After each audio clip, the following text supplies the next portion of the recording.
ఉన్న బంగారాన్ని విడిపించి ఆ రోజు ఆన్లైన్ రేటుకే మేము కొంటాం. Sharma gold company. నమస్తే, welcome to Suman TV. Hare Krishna. ప్రస్తుతం మనతో పాటు గోవర్ధన్ ఇకో విలేజ్ లో సేవ చేస్తున్నటువంటి ప్రణవానంద ప్రభుజీ ఉన్నారు.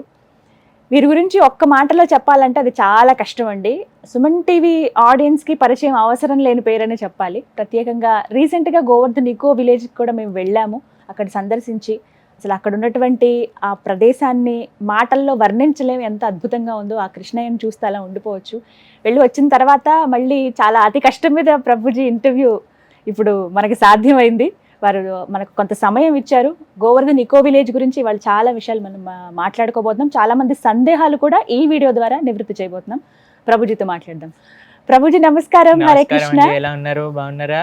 చాలా బాగున్నాను. నచ్చిందా మీకు గోవర్ధన్ ఇకో విలేజ్? అసలు ఆ మాట కూడా అడగక్కర్లేదండి. చాలా చాలా బాగుంది. ఇప్పటికీ నాకు గుర్తొస్తూనే ఉన్నాయి. దగ్గర దగ్గర నెల దాటిపోయిందండి. అయినా సరే ఇంకా నిన్న మొన్న వెళ్ళొస్తే మనకి ఎలా అనిపిస్తుంది, ఆ ఫీలింగ్ ఉందన్నమాట. చాలా చాలా సుందరమైన. నేను ఒకవేళ రాకపోయి ఉంటే ఖచ్చితంగా మిస్ అయిపోయేదాన్ని అలాంటి ప్లేస్. మళ్ళీ మళ్ళీ రావాలని ఉంది. తప్పకుండా రండి. ఈసారి పర్సనల్గా నేను కొంత టైం కేటాయించుకుని షూట్స్ కోసం అని చెప్పో వీడియో చేద్దామని కాదు, పర్సనల్గా నేను నా ఫ్యామిలీతో మా అమ్మగారిని తీసుకుని రావాలనే కోరిక. అప్పుడు కూడా మీతో అన్నాను. Most welcome. ఎస్. ఎలా ఉన్నారండి? బాగున్నాము, అంతా బాగా జరుగుతుంది. ఇప్పుడు ఒక 2 రోజుల కోసం వచ్చాం హైదరాబాద్కి. ఇక్కడ నుంచి మాయాపూర్ అనే ప్రదేశానికి వెళ్తున్నాం అనమాట. ఇక్కడైతే శ్రీ చైతన్య మహాప్రభు ఆవిర్భవించిన ప్రదేశం. International head quarters of Krishna consciousness ISKCON society head quarters అక్కడ ఉందన్నమాట. అయితే అక్కడికి ఒక 10 రోజుల కోసం వెళ్తున్నాం. కాబట్టి అక్కడ శ్రీల ప్రభుపాదుల వారి యొక్క గురువు గారైన శ్రీల భక్తి సిద్ధాంత సరస్వతి ఠాకూర్ ప్రభుపాదుల వారి యొక్క 150వ జన్మోత్సవం, ఆ ఆవిర్భావ తిథి యొక్క సెలబ్రేషన్స్ అక్కడ జరగబోతున్నాయి అన్నమాట. దానికోసం వెళ్తున్నాం. ఆ కార్యక్రమంలో భాగంగా ఇక్కడ చాలా సంతోషం అనిపించింది మీరు ఇట్లా అందుబాటులో ఉన్నారు అని తెలియగానే. గోవర్ధన్ ఇకో విలేజ్ ఎన్ని సందేహాలు అడుగుతున్నారండి. ఎంతమంది అంటే స్వయంగా మా కళ్ళతో మేము చూసాము అన్నట్టుగా భావించారు వీడియోస్ కొన్ని. అయితే రాధా బృందావన్ విహారీ కావచ్చు, మదన్ మోహన్ టెంపుల్ కానీ, అలాగే ప్రతి ఒక్కటి అసలు ఆ కిచెన్ చూసి ఇంతమందికి సేవ చేస్తున్నారా అని చాలా మంది మేబీ మీకు కూడా కొన్ని కాల్స్ వచ్చి ఉంటాయి. నాకు చెప్పే వాళ్ళందరూ చెప్పారు, ప్రభుజీ మేము చూసి వచ్చినట్టే అనిపిస్తుంది మాకు అని. చాలా మందికి ఇన్స్పిరేషన్ గా ఉంది గోవర్ధన్ ఇకో విలేజ్ రావాలి, అక్కడ కొంత సమయం గడపాలి అని అనుకుంటూ ఉన్నారనమాట చాలా మంది. అయితే ఇక్కడ అకామిడేషన్స్ ఎలా అని చెప్పి చాలా మంది అడుగుతున్నారండి. అంటే అప్పటికి నేను కొంత క్లారిటీ ఇచ్చాను. ముందుగా మనం బుక్ చేసుకోవాలి, అట్లీస్ట్ ఒక 2-3 months పడుతుంది, లేకపోతే మహా అయితే ఒక 1 month ముందైనా. ఈ కన్ఫ్యూజన్ చాలా మందికి ఉంది. ఎలా బుక్ చేసుకోవాలి, ఎన్ని రోజులు ముందు, ఎవరెవరు రావచ్చు, ఎంతమంది అని పర్మిషన్ ఉంటుందా, ఇలా ఏమన్నా అని అడుగుతున్నారు. వారికి ఎవరైనా రావచ్చు గోవర్ధన్ ఇకో విలేజ్కి. ఒకటి ఏంటంటే మా దగ్గర అకామిడేషన్ ఫెసిలిటీ ఉండాలి. ఓకే. అది మీకు గోవర్ధన్ ఇకో విలేజ్ .org.in అనే వెబ్సైట్లో మాత్రమే తెలుస్తుంది. ఇంకెవ్వరు మీకు చెప్పలేరు అనమాట. మీరు గూగుల్లోకి వెళ్ళి గోవర్ధన్ ఇకో విలేజ్ .org.in అని టైప్ చేస్తే దాంట్లో రూమ్ బుకింగ్స్ అని ఉంటాయన్నమాట. అందులోకి వెళ్ళి మీరు ఏ రోజులలో రావాలనుకుంటున్నారో, ఎంతమంది రావాలనుకుంటున్నారో చూస్తే అప్పుడు మనకి స్లాట్స్ ఉంటాయన్నమాట. ఆ రోజు అవైలబిలిటీ ఉందా లేదా అని. మీరు ఇంత దూరము అక్కడికి వచ్చేసాక అకామిడేషన్ లేదనుకోండి, మీరు అంత దూరం వచ్చి మళ్ళీ వెనకాలకి వెళ్ళిపోవాల్సి వస్తుంది. కాబట్టి బుకింగ్స్ చేసుకొని వెల్ అడ్వాన్స్డ్గా ప్లాన్ చేసుకొని ఫోన్ చేసి గోవర్ధన్ ఇకో విలేజ్లో ఉండే రిసెప్షన్ ఆఫీస్లో మాట్లాడుకొని అన్ని విషయాలు కూడా సిద్ధమయ్యాక అప్పుడు రండి జీవికి. అప్పుడు బ్రహ్మాండంగా మీకు ఎన్ని రోజులు కావాలంటే అన్ని రోజులు గడపచ్చు. హాయిగా స్పిరిచువాలిటీని ఎక్స్పీరియన్స్ చేయొచ్చు. మనకు అక్కడ అకామిడేషన్ దొరకాలి, ప్లస్ మనం ఎలాంటి టెన్షన్స్ లేకుండా కాసేపు గడపాలి అని అనుకున్న వాళ్ళకైతే ది బెస్ట్ ప్లేస్ అండి. అది మాత్రం చెప్తాను. అడుగడుగునా కృష్ణయ్య కనిపిస్తాడు అక్కడ. ఎక్కడ చూసినా ఏ మనిషిలోనైనా బాగా ఆప్యాయంగా పలకరిస్తారండి. అంటే మన దేశస్తులు కాకపోయినా వాళ్ళ నామం ధరించడం కానీ, చిన్న చిన్న పిల్లల దగ్గర నుంచి పెద్దవాళ్ళ వరకు అన్నీ.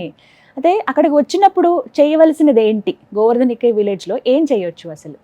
యాక్చువల్గా అక్కడికి వచ్చాక మీరు ఎక్స్పీరియన్స్ చేసినట్టుగా ఏవైతే చేయకూడదో అవి ఆటోమేటిక్గా దూరం వెళ్ళిపోతాయి. ఎందుకంటే ఫోన్కి సిగ్నల్ ఉండదు కాబట్టి కొద్దిసేపు. అంటే భయపడిపోకండి ఫోన్ రాకపోతే ఎలా మేము అని. బ్రహ్మాండంగా వైఫై సిగ్నల్స్ ఉంటాయి, మనం కనెక్టివిటీ అయితే ఉంటుంది. కానీ ఏ రకమైన చెడు ఆలోచనలని ప్రవేశించే ఒక ప్రదేశం కాదు. స్పిరిచువలీ సర్చార్జ్డ్ ప్రదేశం కదా. కాబట్టి మీరు అక్కడికి వచ్చినప్పుడు ఎంత వీలైతే అంతగా అక్కడ జరిగే ప్రతి యాక్టివిటీలో ఇన్వాల్వ్ అవ్వడానికి ప్రయత్నం చేయాలి. ఇట్స్ నాట్ జస్ట్ ఒక రిసార్ట్ లాగా వచ్చి పడుకున్నాం అక్కడ రెస్ట్ తీసుకోవడానికి వచ్చాం. Not like that. We should learn about Krishna, మన ధర్మం గురించి.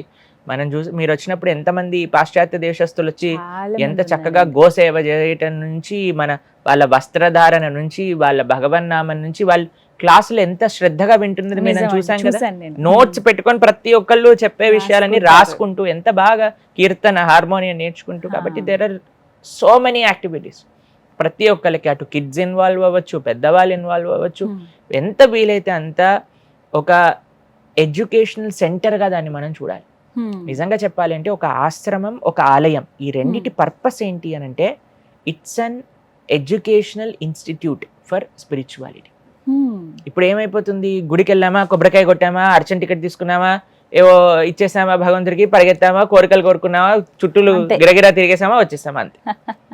కానీ గుళ్ళో చెప్తారు, మీరు వినే ఉంటారు కదా, కూర్చోవాలి తప్పనిసరిగా అంటారు. కూర్చోవాలంటే ఉత్తి కూర్చొని ఏదో టైంపాస్ చేసి రావటం కాదు.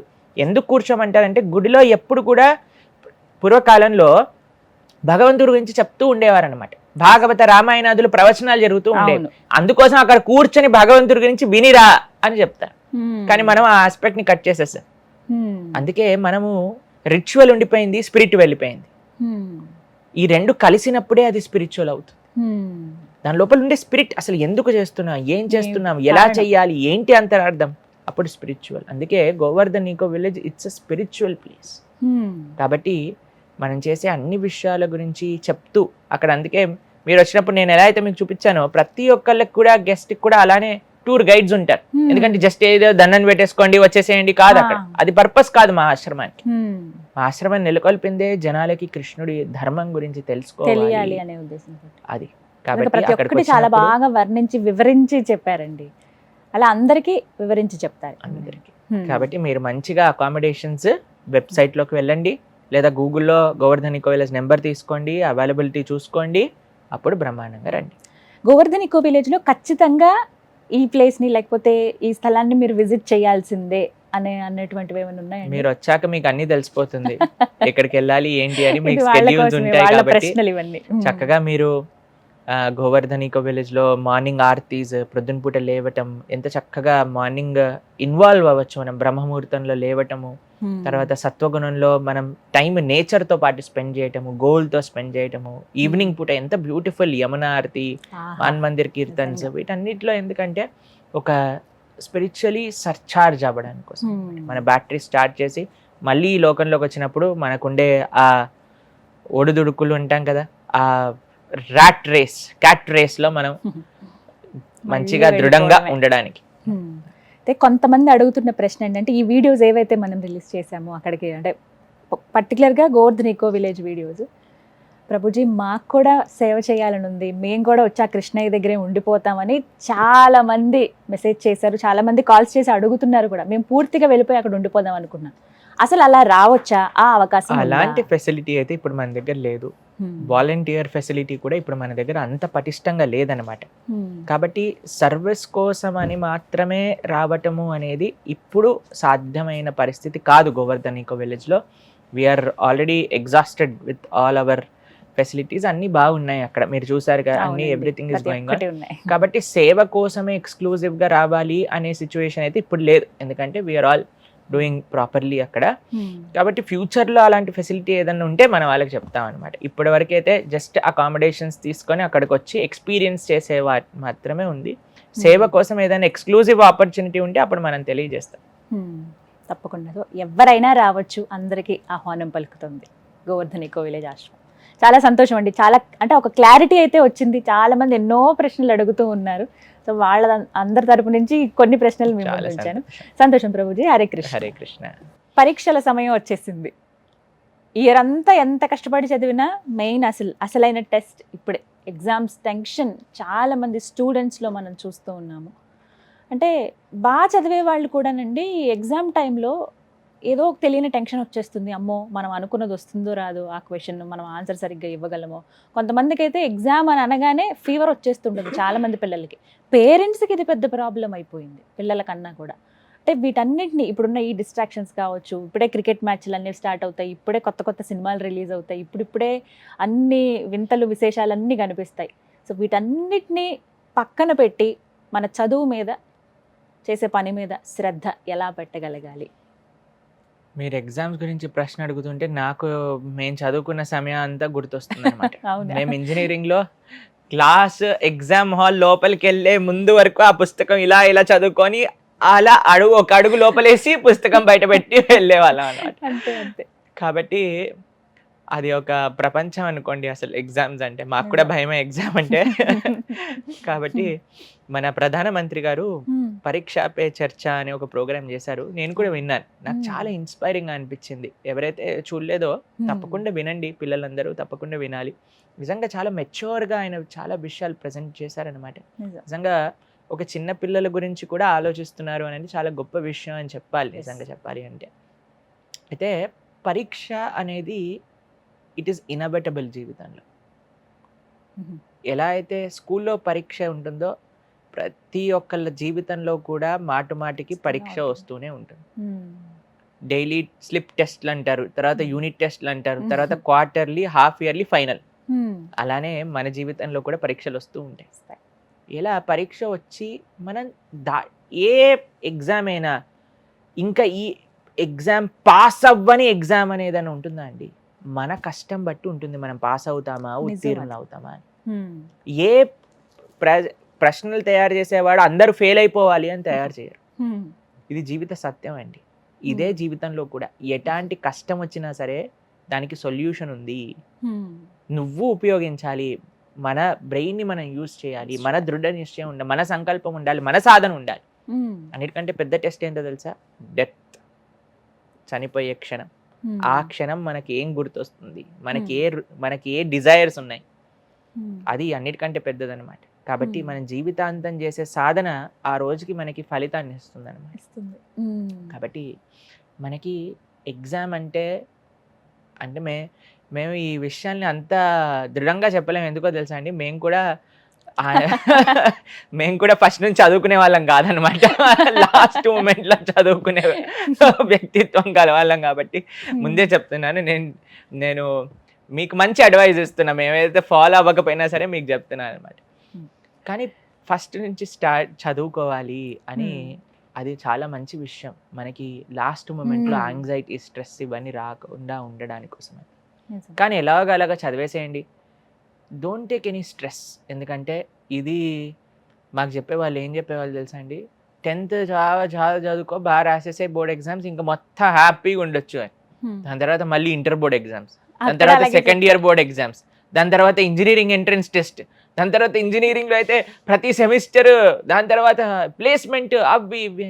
జీవితంలో పరీక్షలు ఆగవు, మీరు దాన్ని డైజెస్ట్ చేసుకోవాలి. నా జీవితం పరీక్షలతో నిండి. కాబట్టి we just have to digest this fact. కానీ స్ట్రెస్ ఏ విధంగా తీసుకోవాలి అంటే, it should be an healthy competition అని. మాకు చాలా గుర్తుంది, మా క్లాస్లో ఒకసారి ఎగ్జామ్ పేపర్స్ రిజల్ట్ అనౌన్స్ చేస్తున్నారనమాట. అయితే పలానా వ్యక్తికి 90 మార్కులు వచ్చాయి, పలానా వ్యక్తికి 95 వచ్చాయి, ఈవిడికి ఇన్ని మార్కులు వచ్చాయి. లాస్ట్కి హైయెస్ట్ క్లాస్ టాపర్ 99.5 మార్క్స్ వచ్చాయనగానే ఒక ఆవిడ ఏడవటం ప్రారంభం చేసింది అనమాట. టీచర్ అడిగింది, ఎందుకు ఏడుస్తున్నావు అంటే, నీకు 99 వచ్చాయి కదా, తక్కువ రాలేదు కదా అంటే, ఆయనకు నాకంటే ఎక్కువ వచ్చాయి. Oh my God. ఇంకా గుర్తుంది మాకు, వేరే వాళ్ళకి ఎక్కువ మార్కులు వచ్చాయని బాధపడారనమాట. అలాంటి వ్యక్తిత్వం ఉండకూడదు మనకి. We should try our best. ఒక సూత్రం చెప్తాను, try your best and leave the rest to Krishna. ఈ రెండు మనకు అవసరం. అందుకే కదండి ఎగ్జామ్లు అవే ముందు అందరు గుళ్ళకి హాల్ టికెట్లు, పెన్నులు తీసుకొని పూజ చేయించిన హాల్ టికెట్, పెన్ను పట్టుకొని వెళ్తూ ఉన్నాం. మేము కూడా అలా చేసాం అనమాట. కాబట్టి మనకి try your best, work hard. మీరు అందరు డిస్ట్రాక్షన్స్ ఇప్పుడు చూడండి, కొద్దిసేపు మనం టాలరేట్ చేసుకోవాలి. ఆ డిస్ట్రాక్షన్ టాలరేట్ చేసుకుంటేనే you should think about the higher reality. ఇప్పుడు నేను ఎగ్జామ్ పాస్ అయ్యి మంచి మార్కులు తెచ్చుకుంటే ఎంత మంచి ఫ్యూచర్ మనకు ఉంటుంది, పేరెంట్స్కి ఎంత గౌరవం. మనం ఫస్ట్ యాంగ్జైటీ ఫ్రీగా ఉంటాం. అదే ఫెయిల్ అయిపోయారనుకోండి, తక్కువ మార్కులు వచ్చాయనుకో, మళ్ళీ ఇంప్రూవ్మెంట్స్ రాసుకోవాలి, మళ్ళీ ఎరియర్ రాసుకోవాలి, అవి ఇవి ఎంత పెద్ద తతంగం. కాబట్టి let us all study nicely. కొద్దిసేపు టాలరేట్ చేసుకొని, మనకి చెప్తారు ప్రభుజీ ఎక్కర్లేని డిస్ట్రాక్షన్స్ మీరు అన్నట్టుగా అప్పుడే వస్తాయని. అది పరీక్షకే పరీక్ష. అవునండి. కాబట్టి ప్రతి క్షణం పరీక్షనే అండి మన జీవితంలో. కానీ ఒక విషయం ఎదుర్కోగలగాలి. చెప్తానండి, మార్కులు తక్కువ వస్తే జీవితంలో మీరు ఫెయిల్ అయిపోయినట్టు కాదు, ఎగ్జామ్లో ఫెయిల్ అయ్యారు అంతే, గుర్తుపెట్టుకోండి. పేరెంట్స్ కూడా ఎంత ప్రెషర్ ఇచ్చేస్తున్నారంటే మార్కులు పోతే ఇంకా జీవితంలో వాడు దేనికి పనికిరాని వ్యక్తిగా వాళ్ళని పోర్ట్రే చేస్తున్నారు. అవును. అప్పుడు పిల్లలందరూ కూడా ఆత్మహత్య తీసుకునే అంత కంపారిజన్స్. దూరానికి వెళ్ళిపోతున్నారు. కాబట్టి పెద్దలకి ఒక విషయం చెప్తున్నాను, కంపారిజన్స్ చేయకండి. మీరు ఒక ఇలా అన్నాను అనుకోండి, నేను ఏనుగు రోజుకి ఇంత తిరుగుతుంది నువ్వెందుకు తినట్లేదు అని అంటే ఏం కంపారిజన్ అండి? చేప ఎంత ఫాస్ట్గా సముద్రంలో ఈదుతుంది, చిరుతపులు ఎందుకు ఈదట్లేదు అని అంటే ఏం కంపారిజన్ అండి? దాని తత్వం వేరు, దీని తత్వం వేరు. అవును. కానీ మనము ఒక ఎగ్జామ్ అనే వ్యవస్థ ఎలా తయారు చేసేసామంటే ఏనుగైనా, చిరుతపులైనా, పామైనా, ఒక పక్షి అయినా అందరూ ఒకటే పరీక్ష రాయాలన్నమాట. అది ప్రపంచ విధానం. రెండు ఉన్నాయి, కష్టపడి చదువుకోనైనా అవ్వాలి, లేదా విధానమైనా చేంజ్ చేయాలి. విధానం చేంజ్ చేసే శక్తి మన దగ్గర లేదు కాబట్టి కష్టపడి చదువుకోవాల్సింది. కానీ పేరెంట్స్ అనవసరంగా స్ట్రెస్, ఇదే పరమార్థం, జీవిత లక్ష్యం ఎగ్జామ్లో ఉత్తీర్ణత అవ్వటము, అలా కాదండి. మీ పిల్లల్ని ఎంకరేజ్ చేయండి. What ever they want to do, what ever they wish to do whole heartedly, వాళ్ళ టాలెంట్స్ని మీరు రికగ్నైజ్ చేయండి. దాన్ని మనం ఇప్పుడు మా సమయంలో అయితే డాక్టరా, ఇంజనీరా రెండే ఉండేవి. కానీ ఇప్పుడు నేను మాట్లాడితే ఒకళ్ళు ఫోటోగ్రఫీ చేస్తా అంటారు, ఒకళ్ళు సిఏ చేస్తా అంటారు, కొంతమంది సివిల్స్కి రాస్తా అంటారు, కొంతమంది మేనేజ్మెంట్ చేస్తా అంటారు, కొంతమంది కుకింగ్ చేస్తా అంటారు. కాబట్టి parents are also understanding and they are also train. కానీ ఒక విషయం చెప్తానండి, చాలామంది పేరెంట్స్ యొక్క భయం ఏంటో తెలుసా? ప్రభుజీ వీడిలా చేయాలనుకుంటున్నారు కానీ ఎలా, ఒకవేళ అది అవ్వకపోతే ఎలా? కానీ నిజంగా ఆ తల్లిదండ్రుల నుంచి కూడా మనం ఆలోచించాల్సిన విషయమే కదండి. వాళ్ళు ఎందుకోసం బాధపడుతున్నారు? పిల్లలు బాగుండాలి చిట్ట చివరికి. మన పైన మనకు కాన్ఫిడెన్స్ ఉండొచ్చు, కానీ తల్లిదండ్రుల గురించి కూడా ఆలోచించాలి కదా. సో నేను చెప్పేది ఏంటంటే basic proper professional education finish చేయండి ఏదో ఒక విధంగా, కష్టపడో. ఇలా మాకు చిన్నప్పుడు కొన్ని మెడిసిన్స్ కానీ లేదా కొన్ని ఇష్టం ఉండేవి కాదనమాట. అప్పుడు ముక్కు మూసుకొని అని తాగేసేవాళ్ళు అన్నమాట. అలా ఏ డిగ్రీ గ్రాడ్యుయేషన్ అయ్యేంత వరకు ముక్కు మూసుకొని మెడిసిన్లా వేసేసుకోండి. ఫైనల్గా అది మనం మంచిగా చేస్తుంది కదా. దాని తర్వాత what ever you want to do it and prove to your parents, they will be happy. If not, you have a backup. Minimum ఆ డిగ్రీ ఉండాలి. కాబట్టి చదువుకోవడానికి ప్రయత్నం చేయండి మంచిగా, శ్రద్ధగా. కానీ ఆత్మహత్య, ఇంత పెద్ద పెద్ద డిసిజన్స్ తీసుకునే అంత దూరం వరకు వెళ్ళకండి. Take it very seriously but not so seriously. కాబట్టి ఎలా అయితే ఒక ఎగ్జామ్లో ఫెయిల్ అయితే మళ్ళీ మనం రాసుకోవచ్చు, ఎగ్జామ్లో తక్కువ మార్కులు వస్తే ఎలా అయితే మనం ఇంప్రూవ్మెంట్ చేసుకోవచ్చు, అలానే మన జీవితం కూడా. there is a chance, there is an opportunity for everyone to rectify mistakes and repent sincerely and try not to commit the mistake again and lead a good life. కాబట్టి ఎగ్జామ్ నుంచి మనం నేర్చుకోవాల్సిన lesson ఇదన్నమాట. కష్టపడాలి, కష్టపడకపోతే తన్నులు తింటే మళ్ళీ మనం పైకి లేవచ్చు. There is no end. ఎగ్జామ్స్కి ఎలా అయితే ఎండ్ లేదో జీవితంలో, అలానే మన ఇంప్రూవ్మెంట్స్కి కూడా ఎండ్ లేదు. కాబట్టి చాలా పిల్లలందరికీ, ముఖ్యంగా 10th చదివే పిల్లలు, ఎందుకంటే 10th తర్వాత ఇంటర్ చేసే వాళ్ళు ఎలా ఉన్నా మన మాటలు వినలేండి. కానీ 10th వరకు పిల్లలు కొద్దిగైనా వినయంగా ఉంటారు. కాబట్టి మీరు ప్రధానమంత్రి ఇచ్చిన ఆ వాక్కుల్ని తప్పకుండా శ్రవణం చేయండి. వెరీ మెచ్యూర్గా ఆయన చాలా విషయాలు ప్రజెంట్ చేశారు. కాబట్టి ఇప్పుడు ఈ జనరేషన్స్ పిల్లలు, మేము ఇంజనీరింగ్ కంప్లీట్ చేసింది 2017లో. కాబట్టి ఇప్పుడు నేను చెప్పే విషయాలు రిలేటబుల్గా ఉంటాయో లేవో కూడా మాకు తెలియదు, ఎందుకంటే I think it's a generation change అని మేము అనుకుంటున్నాం. But still I wish you all the very best. May lord Hayagriva, who is the source of all knowledge, జ్ఞానానందమయం దేవం నిర్మల స్ఫటికాకృతిం ఆధారం సర్వ విద్యానాం హయగ్రీవం ఉపాస్మహే అని అంటారనమాట. కాబట్టి అటువంటి లక్ష్మీ హయగ్రీవుల యొక్క పూర్తి కృపా కటాక్షాలు మీ అందరిపైన ఉండాలి. మీ అందరికీ మంచి మార్కులు రావాలి, మీ అందరూ నేర్చుకున్న ప్రశ్నలే ఎగ్జామ్లో రాయాలి అని అనుకుంటూ ఉండేవాళ్ళం అనమాట. మేము నేర్చుకునే ప్రశ్న అదే రావాలి, లేదా నేను ఆన్సర్ రాసిందే టీచర్గా 100 మార్క్స్ వేయాలి. అలాంటివి జరగవు. కానీ మీరందరూ బాగా కష్టపడండి. ఆ భగవంతుడి యొక్క ఆశీస్సులు కూడా మీ అందరిపైన ఉండాలి అని ఆ స్వామికి ప్రార్థన చేస్తూ wish you a very very all the best. May you be successful in all your endeavours. Hare Krishna. ఇవాళ నేను అడగాలనుకున్నది ప్రాణ ప్రతిష్ఠ ఈ అంశం గురించి అండి. ఎప్పుడైతే అయోధ్యలో స్వామివారి విగ్రహ ప్రాణ ప్రతిష్ఠ అయిందో చాలా మందికి తెలిసింది. అంటే ఇప్పటి జనరేషన్ వాళ్ళకి తెలియని వాళ్ళకి చాలా మంది వీటి గురించే మాట్లాడుతున్నారు. అసలు ప్రాణ ప్రతిష్ఠ అంటే ఏంటి, ఎందుకు చేస్తారు, అంటే ఇప్పటి వరకు మనం చూస్తున్న దేవాలయాల విగ్రహాలన్నిటికీ ఇది విధంగా చేశారా, ఇలాగే చేశారా అని కొంతమంది. ఎవరైతే దేవుణ్ణి నమ్మరో వాళ్ళు మాట్లాడే మాటలు ప్రాణ ప్రతిష్ఠ ఏంటి, ఏదైనా సరే అది రాయే కదా, రాయికే మొక్కుతారు మీరు, అసలు నమ్మాల్సిన అవసరం లేదు, దేవుడు ఏం చేస్తాడని, సైన్స్ని నమ్మండి దేవుణ్ణి కదా, ఇలా రకరకాల వాదనలు ఎప్పుడు జరుగుతూనే ఉంటాయి. మీ మాటల్లో వినాలని ఉంది. అసలు ప్రాణ ప్రతిష్ఠ అంటే ఏంటి, ఎందుకు చేస్తారు ఆ విధంగా? అసలు భగవంతుడి యొక్క మూర్తి రాయితో అంటే రాయితో కానీ చెక్కతో కానీ దేనితోటైనా తయారు చేస్తాం. చాలా మంది ఏమంటారంటే వీళ్ళు మూర్తి ఆరాధకులు, వీళ్ళు ఏదో రాయిని పూజ చేసేవాళ్ళు, అలా విమర్శిస్తూ ఉంటారు కూడా సనాతన ధర్మం పైన. అయితే బొమ్మ అని దేని అంటారో తెలుసా అండి? మనం ఎప్పుడైనా రోడ్డు పైన వెళ్తూ ఉంటే రాజకీయ నాయకులు ఉంటాయి చూడండి, రోడ్డు పైన లేదా ఒక చౌక్ మధ్యలో ఉంటాయి, వాటిని బొమ్మలు అంటారు.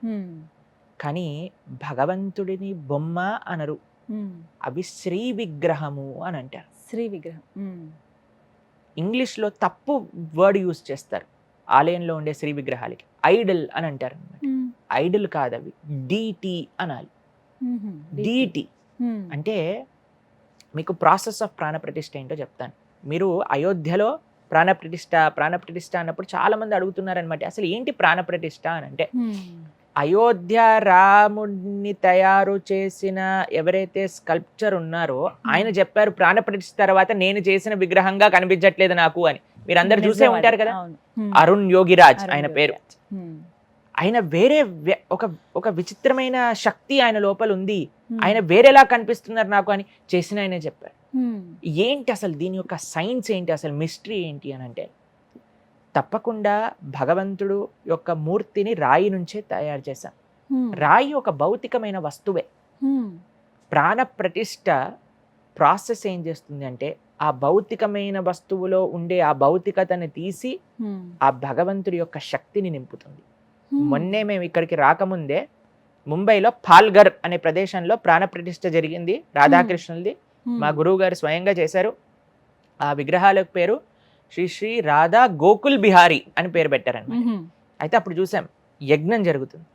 యజ్ఞం నుంచి ఒక సూత్రం ఇలా వెళ్తుంది అనమాట, కలశానికి చుట్టుతారు. ఆ కలశాల నుంచి భగవన్మూర్తులకి వెళ్తుంది, భగవన్మూర్తులకు చుట్టుకుంటుంది. మంత్రముల ద్వారా యజ్ఞం చేసి ఆ యజ్ఞ శక్తిని కలశంలోకి ప్రవేశింపజేసి కలశంలో నుంచి భగవన్మూర్తులకు వెళ్తుంది. ఇదొక process of transfer of energy. భగవంతుడిని ప్రేమతో ఆ మంత్రములు, మన వేద శాస్త్రములు అనేది ఒక సైన్స్ అండి, ఒక సైంటిఫిక్ ప్రాసెస్ ద్వారా, ఒక జ్ఞానం ద్వారా ఏ మంత్రం చెప్తే ఎలా ఆ భగవంతుడి యొక్క ఆ మెటీరియల్ ఎలిమెంట్స్ని మొత్తం కూడా దాన్ని నలిఫై చేసేస్తారనమాట. అది చేశాక భగవంతుడి యొక్క శక్తిని దాంట్లో పరిపూర్ణంగా మనల్ని ఆవాహన చేస్తారు. అప్పుడు అది కేవలం రాయి అవ్వదండి, సాక్షాత్తుగా భగవంతుడు అవుతారు. ఎక్కడైతే ప్రేమతో భగవంతుని పిలిస్తే, భగవంతుడు అండి నేను ఇక్కడే ఉంటా, నేను ఎక్కడ రాను, నేను ఇక్కడ నుంచే శాసిస్తా అని అంటే, ఆయన ఏ ప్రేమ కలిగిన వ్యక్తి ఏంటో మరి నాకు తెలియదు. మన స్వామి మాత్రం ఎక్కడికి రా అనంటే అక్కడికి వెళ్ళే తత్వం కలిగిన వారు. అంత ప్రేమేక మూర్తి అండి, ఆయనకి ఏం తెలియదు ప్రేమ తప్ప. కాబట్టి అయ్యా మేము నీకు ఈ రూపంలో ఆరాధన చేసుకోవాలి అని అనుకుంటే స్వామి ఆ రూపంలో వచ్చి తీరుతారు. ఎందుకంటే అంత కృప, అంత ప్రేమ కలిగిన వ్యక్తి మన భగవంతుడు. కాబట్టి స్వామి ఆ యొక్క సైన్స్ ద్వారా, ఇది శాస్త్రరీత్యా ప్రాణప్రతిష్ఠ, అది వేరే విషయం అనుకోండి. కానీ ఆ భక్తుల యొక్క నమ్మకం, భక్తుల యొక్క అభిమానం, భక్తుల యొక్క ప్రేమ, భక్తుల యొక్క విశ్వాసం, ఇది కన్సిడర్ చేయకపోతే ఎలా చెప్పండి? భగవంతుడు ఆయన యొక్క పరిపూర్ణ కృపాస్వరూపము అని అనగలుగుతామా? కాబట్టి స్వామి అయ్యా నిన్ను ఈ రూపంలో నేను కొలుచుకుంటాను అని అంటే అలా వచ్చి నిలబడతారు స్వామి. నిజంగా అదే అనిపించింది అయోధ్య విగ్రహం చూసినప్పుడు అండి. ఏదైతే వారు ఎవరైతే ఉన్నారో ఆర్టిస్ట్, వారు ఒక పిక్చర్ పెట్టారండి. తను చెక్కుతున్నప్పుడు ఉన్నటువంటి ఆ పిక్చర్కి తర్వాత ప్రాణప్రతిష్ఠ జరిగిన తర్వాత పెట్టిన 2 పోస్ట్ చేశారు ఒక దగ్గర. నిజంగా అనిపించింది ఎంతటి మహిమ, రాముల వారే వచ్చి అలా నిలబడ్డారేమో ఇక్కడ నవ్వుతూ. నిజంగా నేను వచ్చాను అన్న ఎలా నవ్వుతారు, అంత అందంగా నవ్వినట్టుగా అనిపిస్తుంది. ఆయన అయోధ్య కోర్టు కేసు వేసుకుందే రాములు వారు. అంతే ఆయన కదా. ప్లేస్ ఆయనకు వచ్చాక ఎంత ఆనందపడుతూ ఉంటారు చాలా చెప్పండి. సంతోషిస్తూ మీకు విషయం తెలుసా, ఉంటారు. అరుణ్ యోగిరాజ్ గారి ఇంటర్వ్యూ తప్పకుండా చూడండి. అని చెప్పింది ఏంటంటే, ఈ విగ్రహం తయారు చేసేటప్పుడు ఒక కోతి తరచుగా వచ్చి తలుపు తట్టి లోపలికి వచ్చి చూసి వెళ్ళేదట రోజు తరచుగా ఆయన చెప్పారు అలా. కాబట్టి ఎన్నో ఎన్నో మహిమలు. విగ్రహారాధనని దూషించడం అనేది అన్నిటికంటే పెద్ద మూర్ఖత్వమైన ఒక పని, తెలిసినా మీకు? చాలా మంది మతోన్మాదంతో విగ్రహాలని మనం ఆంధ్రాలో చేస్తారు. తెలంగాణలో అవును. మనం చూసాం, రాముల వారి యొక్క శిరస్సును ఖండించేసి కోనేట్లో పడేసి అటువంటి వాళ్ళు ఎంత గొప్ప, అసలు వాడి యొక్క పాపానికి ఇంకా మనం వెలకట్టలేము, అంత పాపం చేసుకొని మూట కడుతున్నారనమాట. ఒక భగవంతుడు ఒక దగ్గర ప్రేమ విశ్వాసం ఉన్న చోట భగవంతుడు లేడు అని చెప్పడానికి ఒక నోరు ఎలా సహకరిస్తుందో మాకైతే అర్థం కాదండి. స్వామి ఎక్కడున్నా సరే, ఎవరు ప్రేమతో పిలిచినా సరే స్వామికి వెళ్ళే స్వభావం ఉంది. తనంతట తాను విగ్రహాన్ని చేసి ఇచ్చారు. తెలిసిన మొట్టమొదటి విగ్రహం భగవంతుడు బ్రహ్మగారికి ఆయనే స్వయంగా ఒక విగ్రహాన్ని చేసి నువ్వు ఆరాధన చేసుకో అని ఇచ్చారు. ఆయనే శ్రీరంగ క్షేత్రంలో ఉండే రంగనాథుడు. కావేరీ విరజాశయం వైకుంఠే రంగమందిరే సవాసుదేవో రంగేశ ప్రత్యక్షం పరమం పదం. సాక్షాత్తుగా భగవంతుడు బహుకరించారు. భగవంతుడు చేసిన సృష్టిని తప్పు అనే ఆయన అధికారం మనకుందా అండి? కాబట్టి భగవంతుడే ఆ రూపంలో ఉన్నారు అని విశ్వసిస్తే తప్పకుండా ఆ యొక్క కృప కలుగుతుంది.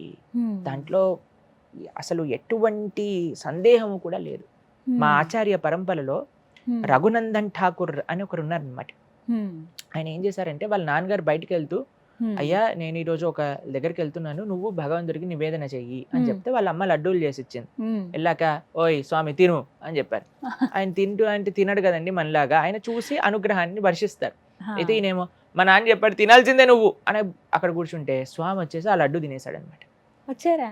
తినేసి మొత్తం ఖాళీ ప్లేట్ తీసుకెళ్ళిపోయారు వాళ్ళ అమ్మ దగ్గరికి. అమ్మంది ఓయ్ లడ్డూలు తినేసి నా దగ్గర తీసుకొస్తావా ఖాళీ ప్లేట్ అంటే, నేను ఎక్కడ తిన్నా, కృష్ణుడు తిన్నాడు అని అన్నాడు అనమాట. అయితే వాళ్ళ నాన్న వచ్చాక ఈ విషయం చెప్తుంది. అయితే వాళ్ళ నాన్న అంటాడు, మళ్ళీ రేపు లడ్డూలు చేసి ఇవ్వు, ఏం చేస్తాడో చూద్దాము అని వెళ్ళి అక్కడ కూర్చొని వచ్చి తిను అనగానే భగవంతుడు ఇలా వంగి చక్కగా రూపంలో వచ్చి స్వామి యొక్క లడ్డూలు తీసుకొని హాయిగా తింటూ ఉంటే వాళ్ళ నాన్న ఆ పిల్లవాడి యొక్క భక్తిని చూసి పొంగిపోతారనమాట. ఇప్పటికీ కృష్ణుడు సగం తిని వదిలేసిన లడ్డు ఇంకా ఆలయంలో ఉంది. ఇప్పటికి కూడా అక్కడికి వెళ్ళి మీరు పూజారులను అడిగితే వెస్ట్ బెంగాల్లో శ్రీఖండ అనే ప్రదేశంలోకి వెళ్తే అక్కడ ఆ కృష్ణుడు యొక్క ఆలయంలో ఆయన కృష్ణుడు తిని చేసిన ఉచ్చిష్టం ఇంకా అక్కడ ఉందన్నమాట. కాబట్టి మనకి భగవంతుడు ఉన్నాడు అని విశ్వసిస్తే ఉంటాడు. బొమ్మ అనుకుంటే ఏ యథామాం ప్రపద్యంతే తాం తథైవ భజామ్య. నువ్వు ఏది భగవంతుణ్ణి అనుకుంటే అదే విధంగా ఉంటారు. కాబట్టి మనం ప్రేమతో ఆరాధన చేస్తే భగవంతుడు తప్పకుండా అక్కడ ఉంటారు. భగవత రామానుజాచార్య స్వామి వారి యొక్క చరిత్రలో ఒక విషయం చెప్తారు. ఒకసారి పిల్లలందరూ ఆ కావేరీ నది ఒడ్డున కూర్చొని ఆడుకుంటున్నారట. ఒక చిన్న బొమ్మ ఇల్లులు చేస్తారు కదండి, అలా ఈ పిల్లలందరూ కూర్చొని ఒక బొమ్మ గుడి కట్టారనమాట.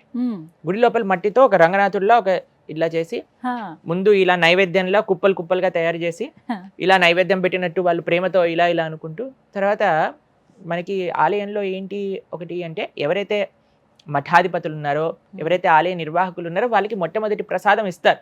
అయితే శ్రీరంగ క్షేత్రంలో కూడా ఎవరైతే జీయర్లు ఉంటారో వాళ్ళని పిలుస్తారు అనమాట మొట్టమొదటి ప్రసాదం తీసుకోవడానికి. ఈ పిల్లలు కూడా ఎగ్జాక్ట్ గుళ్ళో ఎలా చేస్తున్నారో అలా చేస్తున్నారు అనమాట.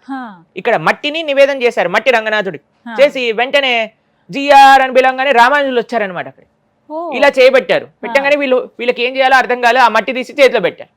వెంటనే రామానుజులు నోట్లో వేసుకున్నారు. శిష్యులందరూ అడిగారు అనమాట, ఏంటి మట్టి తింటున్నారు మీరు అని అంటే, వాళ్ళంత ప్రేమతో అక్కడ స్వామికి నివేదన చేసినప్పుడు స్వామి తప్పకుండా స్వీకరిస్తారు. స్వామి స్వీకరించినప్పుడు నేనెందుకు స్వీకరించను అని అన్నారు అనమాట భగవద్ రామానుజులు. మధ్వాచార్యులు, మీకు విషయం తెలిసిన, మధ్వాచార్యులు ఒక ఫారెనర్స్ ఏదైతే బోట్లో వెళ్ళిపోతుందో వాళ్ళ బోట్ స్టక్ అయిపోతే మధ్వాచార్యుల దగ్గరకు వచ్చి అడుగుతారనమాట. మధ్వాచార్యులు ఆ బోట్ని స్టక్ అయిపోయింది, ఎలాగైనా సరే విడిపించండి అని అంటే, ఆయన ఉత్తరీయాన్ని ఇలా ఇలా ఊపితే ఆ బోట్ దానికదే ఒడ్డుకొచ్చేస్తుంది.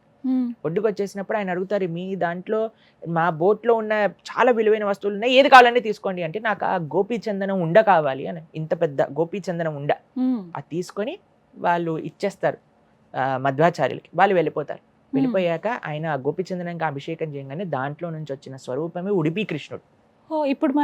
ఇప్పుడు మనం ఉడిపిలో చూస్తున్న కృష్ణుడు.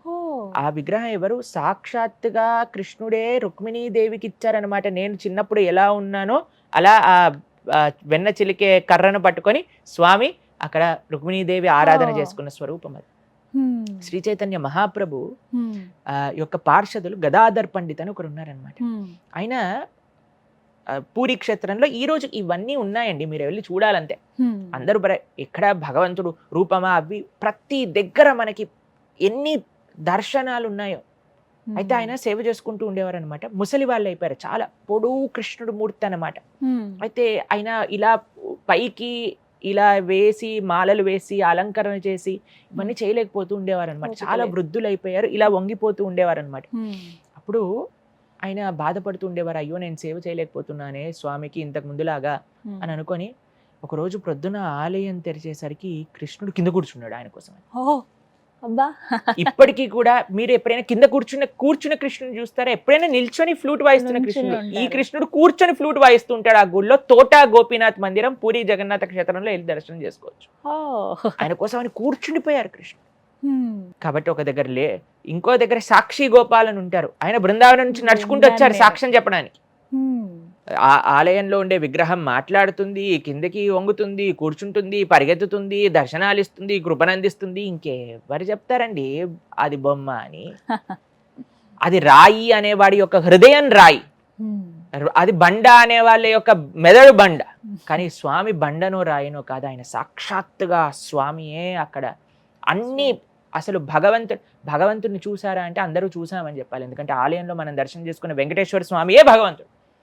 ఆ నమ్మకం ఉంటే ఆయన ఆ విధంగా ప్రతిస్పందిస్తాడు. కాబట్టి ప్రాణ ప్రతిష్ఠ అనేది ఒక సైన్స్. అన్ని సైన్స్లకి మించింది ఏంటో తెలుసా? అన్నిటికంటే ప్రపంచంలో ఉండే గొప్ప శక్తి ఏంటో తెలుసా అండి? విశ్వాసం, ప్రేమ. కాబట్టి ఆ శక్తి భగవంతుడు ఎక్కడున్నా సరే ఆ ప్రదేశానికి దాన్ని లాక్కొని వస్తుంది అనమాట. ఎన్ని కోట్ల మంది రామజన్మ ప్రతిష్ఠ రోజు ఎన్ని కళ్ళు ఎలా ఎలా వేచి చూశారు అసలు. ఎంతమంది యొక్క ఆస్థ, ఎంతమంది యొక్క నమ్మకం, ఎంతమంది యొక్క సంతోషం, ఎంతమంది యొక్క విశ్వాసం ఆ రోజు ప్రాణ ప్రతిష్ఠ పైన ఉంది. అక్కడికి రాముడు రాడు, నేను రాను అంటే రాముడి యొక్క సౌలభ్యమా చెప్పండి. శబరి దగ్గరికి వెళ్ళారు, గుహుడి దగ్గరికి వెళ్ళారు, విభీషణుడిని ఆశ్రయించిన పరమాత్మ, జటాయువుకి అంతిమ సంస్కారం చేసిన స్వామి. ఎంత సౌలభ్యం మన స్వామికి, ఎంత ప్రేమ మనం అంటే. కాబట్టి అందరూ కూడా భగవంతుని ఆశ్రయించాలి, విగ్రహ రూపంలో ఆశ్రయించాలి. ఆయన సంపూర్ణమైన కళలతో, సంపూర్ణమైన శక్తులతో విగ్రహ రూపంలో మనకి దర్శనం ఇస్తున్నారు. అది అందరూ తెలుసుకోవాలి. నిజమే. ఇంకా ఆలయానికి వెళ్ళిన తర్వాత మూర్తి అనో లేకపోతే విగ్రహం అనో అని ఇంకా అనాల్సిన అవసరం లేదు. శ్రీ విగ్రహము అనాలి. శ్రీ విగ్రహం, భగవంతుడిని శ్రీ విగ్రహము అనాలి. ఐడల్ అనకూడదు, ఎప్పుడైనా డిటి అనాలి. డిటి అనాలి. చాలా చాలా మనం ఎన్నో కార్యక్రమాలు చేసాము ప్రభుజీ, బట్ ఇది చాలా నచ్చింది నాకు. అంటే బాగా వర్ణించారు, నా మనసుకు బాగా హత్తుకుంది. చాలా సంతోషం అండి. హరే కృష్ణ. ఎన్నో విషయాల పట్ల మీరు మాకు అవగాహన కల్పిస్తూ ఉన్నారు, ఎన్నో విషయాలు తెలియచేస్తూ ఉన్నారు. ఇందులో భాగంగా అంటే ప్రస్తుత సమాజంలో జరుగుతున్న విషయాల గురించే మాట్లాడదాం అనుకుంటున్నాను. డ్రగ్స్ ఎప్పటి నుంచో ఇష్యూ ఉన్నప్పటికీ ఇప్పుడు ఇంకాస్త అంటే అది ఎంతలాగా వేళ్ళూనికిపోయింది అని అంటేనండి, చిన్నపిల్లలకి దొరికేస్తూ ఉంది. స్కూళ్ళ పక్కన చిన్న చిన్న షాపుల్లో అవి సేల్ చేస్తూ ఉన్నారు, వాళ్ళు వెళ్ళి తీసుకుంటున్నారు. కొంతమంది వాటికి ఎడిక్ట్ అయిపోయి జీవితాలు సర్వనాశనం చేసుకున్న వాళ్ళు ఉన్నారు. ఈ మధ్యకాలంలో చూస్తే అసలు ఏంటి వీళ్ళ డ్రగ్స్ తీసుకునేది అని ఆశ్చర్యం కలిగించే వ్యక్తులే చూస్తున్నాం.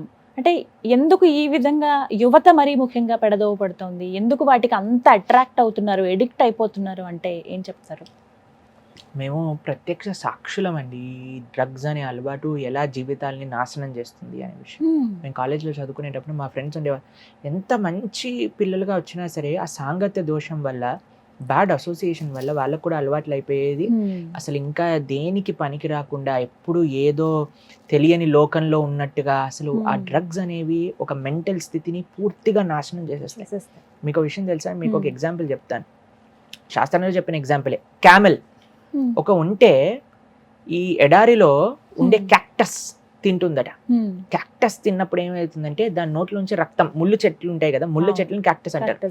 అయితే ఆ ముళ్ళన్నీ గుచ్చిపోయి నోట్లో నుంచి ఆ బ్లడ్ అంతా వెళ్తుంటే దానికి చాలా టేస్ట్గా అనిపించింది అని ఇంకా ఇంకా ఇంకా ఇంకా తింటూనే ఉంటుంది. ఆ రక్తస్రావం జరిగి కొద్దిసేపటి తర్వాత అన్కాన్షియస్ అయిపోయి కింద పడి శరీరాన్ని విడిచిపెట్టేస్తుంది.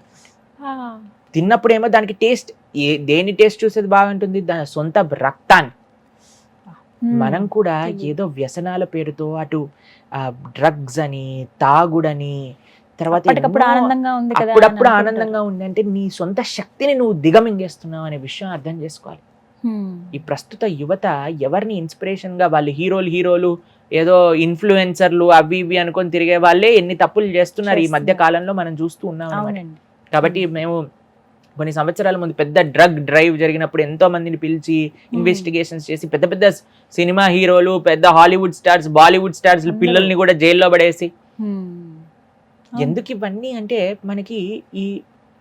మనకి ఒక ఒక ల్యాక్ ఆఫ్ ధర్మ, ల్యాక్ ఆఫ్ రెస్పాన్సిబిలిటీ ఉందన్నమాట.